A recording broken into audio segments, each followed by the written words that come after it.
10 years from now, no one will remember my name. In my hand, I hold an obituary of a fellow student and friend from high school just 11 years ago who quoted that as their final statement in senior year. But the fact is, we do remember, but not for the reasons that anyone would hope to be remembered for.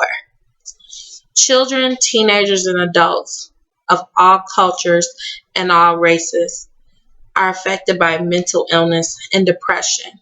But some cultures and some races think that this disease does not affect them. So we don't talk about it. We don't express to your children or anyone the importance of mental health. This topic is important to me because I am a mother. I have children, I have nieces and nephews, and I have siblings. And I myself am concerned with community health and mental health. I feel like we need to open up the boundaries with this to let everyone know that it's okay if you feel like you need help to seek the help that you need, because the truth is untreated depression and mental illnesses can lead to unchangeable results such as suicide. As we are seeing throughout our society, suicide is becoming more and more popular, not just amongst adults, but we hear stories of children who hang themselves. We hear stories of celebrities who kill themselves with pills or with weapons. This all can be treated if we would just take the time to seek the help and provide the help for those who need it. Children start off in school possibly being bullied, developing complexes about themselves, whether it be their weight, their height, their race, their culture, the way they speak. All of these things affect children.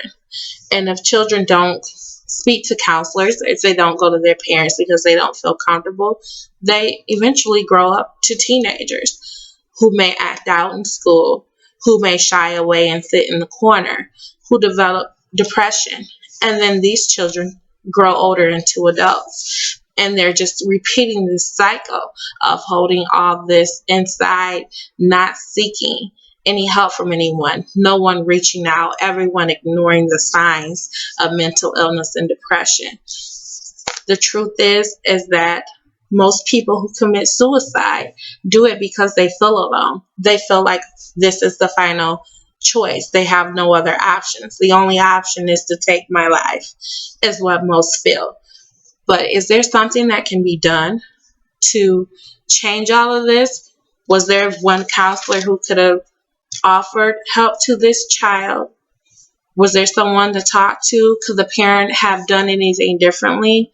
In most cases, they could have. So it's important for us in this society to make sure that we are opening up the doors and that we are not ignoring the signs of mental illness and depression, making sure that we are reaching out to children and adults and teenagers and letting them know that if you feel a certain way about yourself based on your self-esteem, based on complexes that you may have developed as a child, there are options. No one should be taking their life because they feel like they're different or because they feel like they can't go on with the way that they feel.